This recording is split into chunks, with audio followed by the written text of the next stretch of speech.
My name is Jane McMorrow. I'm Director of arts charity Creative Future, and I'm also co-chair of the Arts, Health and Wellbeing Group for Brighton and Hove. We are absolutely delighted to have Dr Helen Chatterjee as our keynote, starting the week. Helen is Professor of Biology at University College London.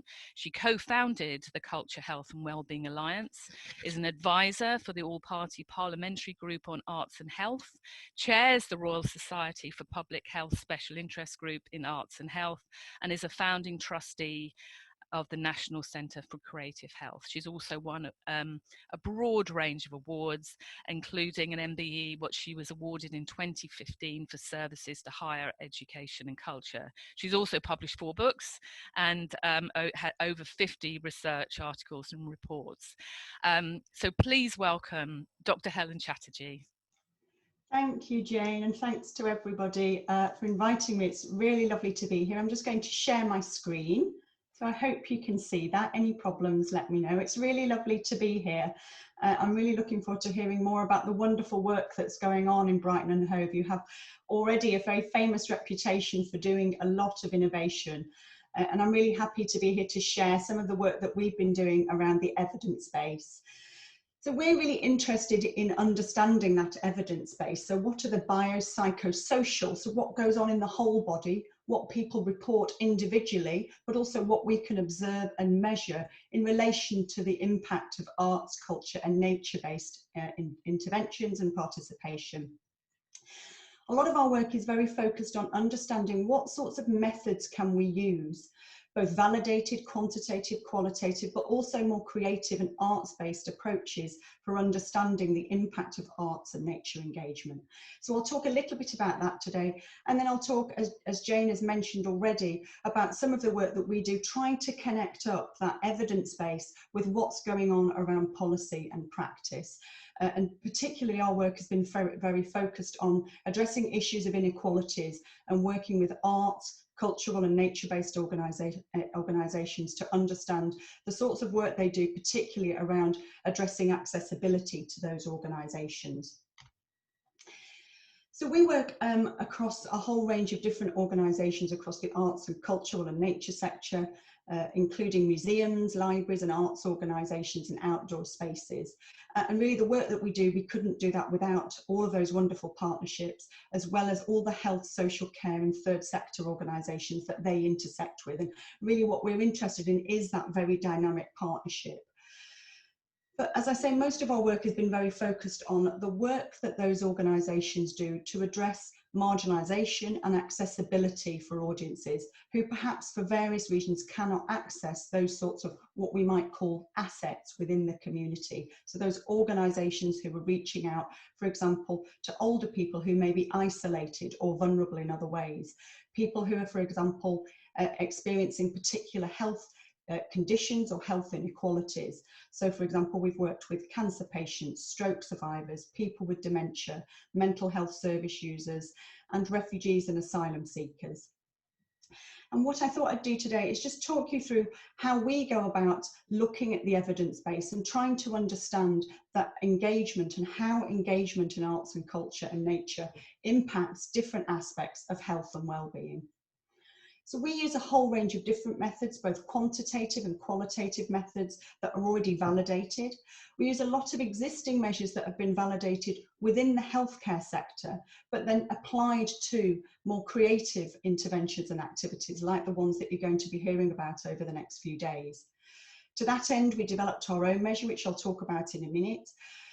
But one of the reasons we developed that measure is because some of the challenges around using existing measures or methods that have been developed outside of the arts and culture and creativity sectors, but that have been developed specifically for health and well-being, and some of the challenges with applying those sorts of methods to the more creative types of activities and programs that we're interested in. And that's led us to developing lots of new ways of thinking about how we can better integrate the participant voice. And we're very interested in how we can make this a more person-centered way of gathering evidence in a way that the sorts of activities and programs that you'll be hearing more about over the next few days and that many of you are interested in delivering, how we can integrate the participant voice into those methods of evidence capture. And I'll talk about some of the sorts of methods that we've done to do that, and then other sorts of standard methods that we use alongside those. So we have a very holistic way of trying to capture evidence and feedback, but we're always looking for insights into how we can improve that. So we really value your input on that. So we've worked traditionally with museums and arts organisations, I guess over the 15 years, to think about the evidence base, and part of that led us to thinking about more creative ways to capture what we might describe as quantitative feedback in relation to psychological well-being. So how people are reporting how they feel in relation to a particular activity or programme. So there were lots of existing ways of measuring psychological well-being. And what we did is work with around 30 museums and other types of arts organisations and 200 of their participants to evaluate these sorts of existing validated psychological and clinical measures and how they worked alongside more creative tasks, say art making or craft activities, museum object handling activities, or other types of museum-based programmes. And what we came up with is that some of the challenges around using quantitative measures, and some of you perhaps already experienced this type of challenge, is that using a clinical validated scale within the context of a creative activity is often very challenging for a number of reasons. Sometimes participants don't want to fill in complicated measures. Some of those measures might not be appropriate for the tasks that you're asking your participants to engage in, say, be it singing or writing poetry or doing a museum activity. And that can therefore really detract asking them to fill in a complex clinical scale alongside doing these creative tasks. So what we did is work with our arts organisations and our participants to think about how we could perhaps bring together some of the more quantitative and clinical elements that we see within a clinical scale and think about how that could run better alongside a more creative task. And I won't go into any more detail at that. You can look at, there's lots of references available and there's lots of information on our website. But what we did is try to create a creative task out of completing a psychological measure.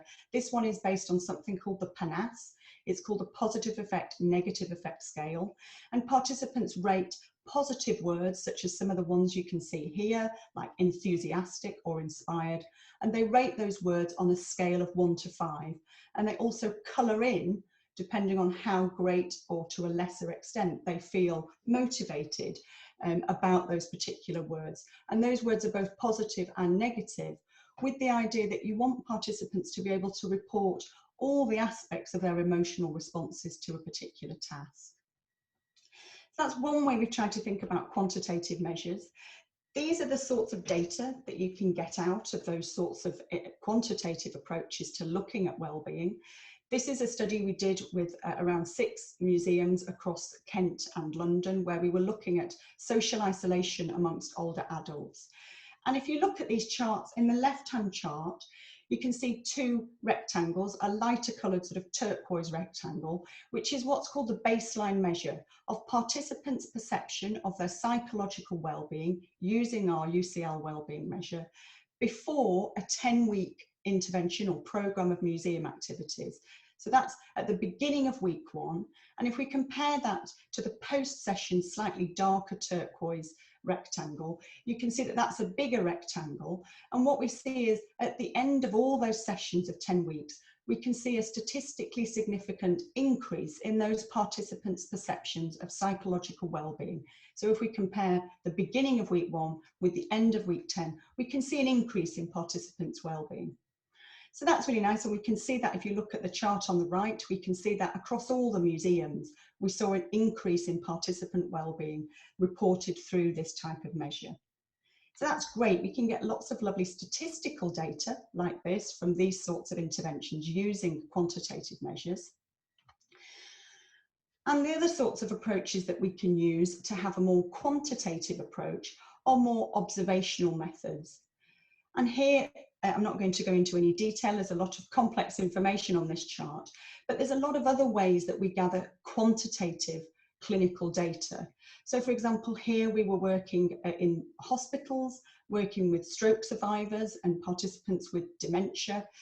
And what those clinical outcomes are being looked for within those settings are improvements for patients and participants in activities that change not only psychological well-being or mood, but also are looking to bring about changes, for example, in social interaction, in levels of participation, in physical and physiological changes. So, for example, say in hand-eye coordination or precision grip.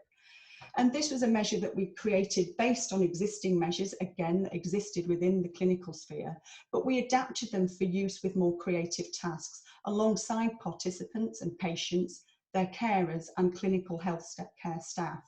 So by working together, trying to understand what sorts of outcomes, health outcomes, all of those different stakeholders were interested in trying to get out of a creative intervention. And what these sorts of approaches help us do is to record and observe participants whilst they're doing tasks in a less invasive way, but to see how they're rating against, for example, particular aspects of mood or particular aspects of physical activity. But a lot of what we do is really focused on the participant voice and how we can better integrate the participant voice into gathering that evidence. So alongside quantitative measures, we, like a lot of researchers, gather a lot of what's called qualitative data, and we do that through a whole range of different ways, using the standard things like interviews, which I'm sure you've all engaged in, gathering feedback, say, through diaries or reporting in a more general way, focus groups and one-to-one interviews. And that just gives us a really rich sense of how individual participants who are engaged in those activities, both the participants themselves, but also the people facilitating the sessions, how they're experiencing the interaction. And this is just a summary of I guess 15 years of research, where I'm not going to read through all of these, but how we think that evidence base summarises how creativity benefits health and well-being. So I'll just read out a few of these. For example, we found that positive social experiences always result from these sorts of creative interventions, and that can help support things like social isolation and reduce loneliness. We also noticed that there's a lot of opportunities for learning and acquiring new skills, and participants always report that that's a really important part of an activity or a programme. That's particularly important, for example, in target populations, say where you're looking to increase cognition, or you're looking at memory, or some of the challenges that might be associated with mental health. But also just for anybody, we know that staying engaged in learning at all stages across the life course is really important for good health. We see lots of examples of increased positive emotions like optimism, hope and enjoyment, self-esteem and sense of identity. And I'm sure many of you who are involved in delivering or receiving these sorts of programs have experienced the same.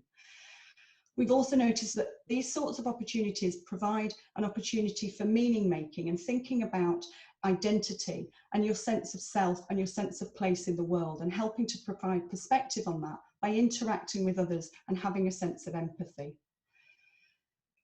So that's great. We can get lots of really positive outcomes, and that can help us feed into understanding what are the key critical ingredients that we need to think about when we're delivering creative interventions that are specifically targeting aspects of health or well-being.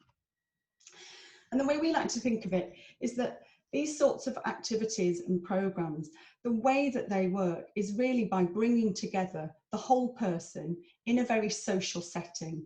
And we've noticed that no matter what group that we've worked with, no matter what setting, whether it's inside a museum, whether it's in an outdoor space, or whether it's working, say, around the written word, or dance, or music, that there's always 4 critical ingredients. The first of those is that when those activities have a lot of cognitive activity, so that means there's a lot of deep thinking going on, a lot of processing going on within the brain, and we're asking participants to really think and engage in an activity in a very critical way, and that could be both positive and negative, but we really notice that leads to big improvements in well-being.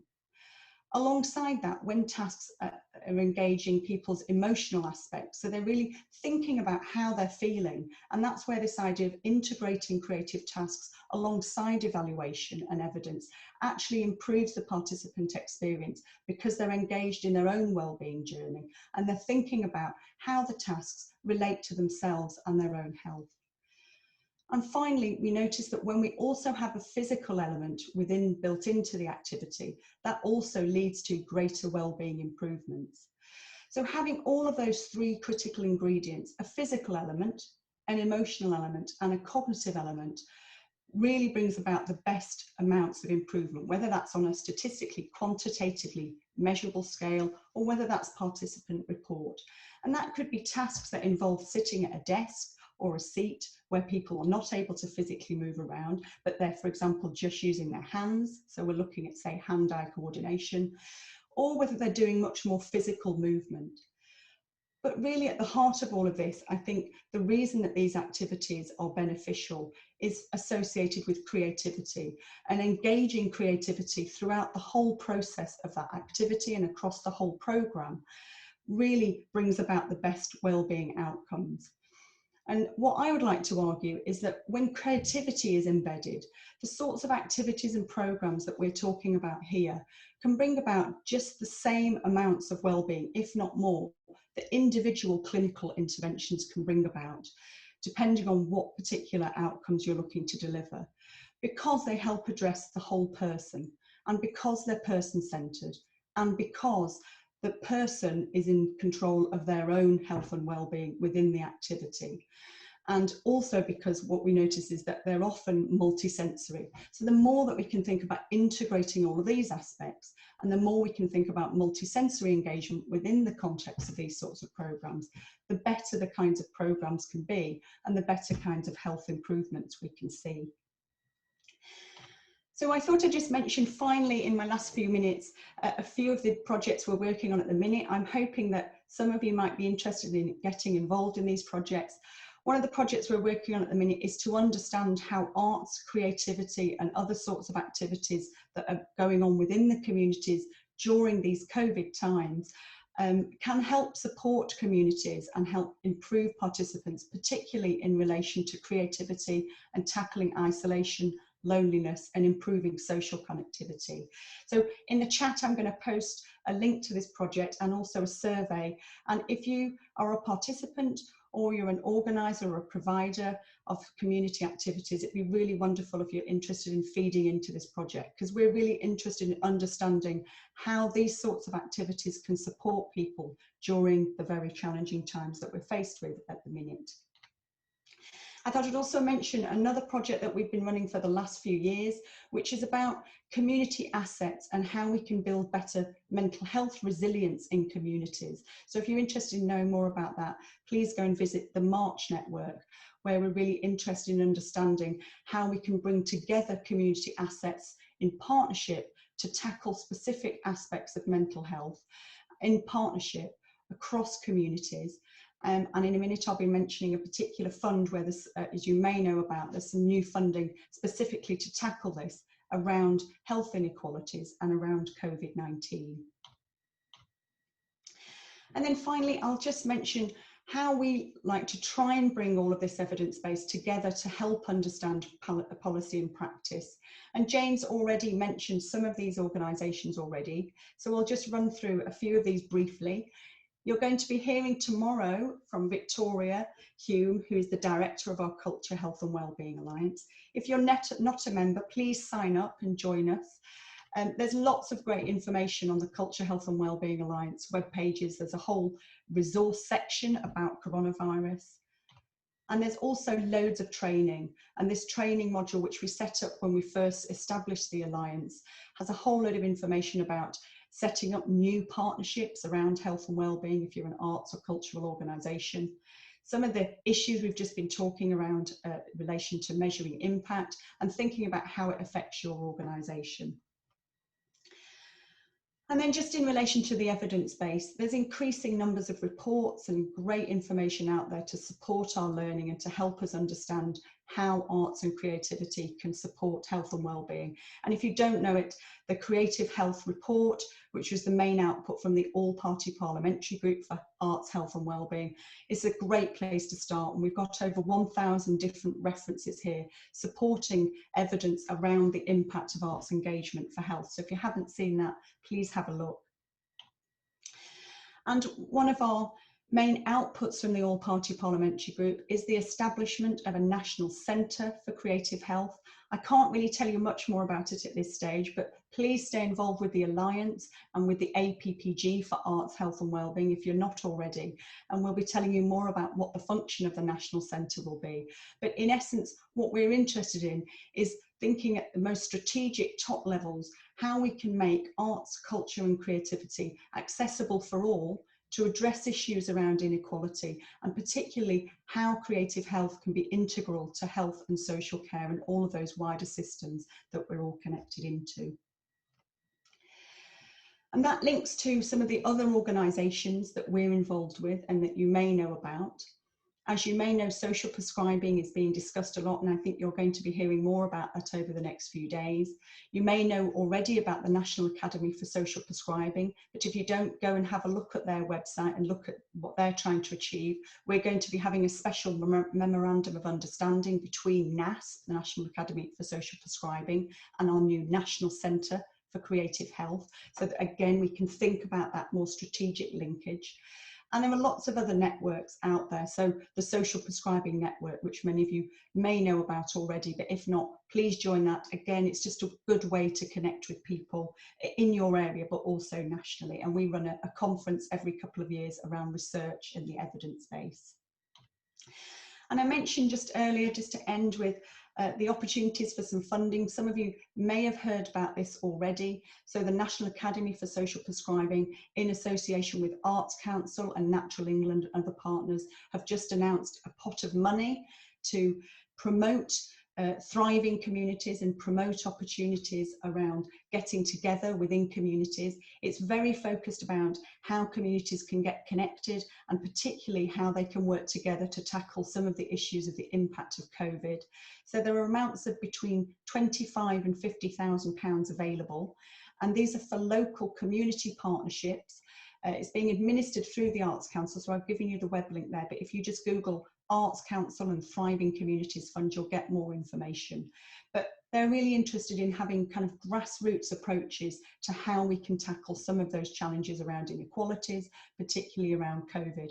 But it's a really great opportunity, I think, for perhaps organisations that haven't worked together before to come together and try out new approaches and try out programmes of work through collaboration. So, for example, that could be an arts organisation like a museum or a library coming together perhaps with a sports or an outdoors type organisation alongside some other community organisation. So go and have a look, and please think about applying for specific pots of money, because what we know is there hopefully will be more pots of money to follow this in terms of getting social prescribing and getting communities engagement working together better. So I'll end there, and thank you very much for your time. I'm really looking forward to the questions, and looking forward to hearing more about what you're doing. So thank you.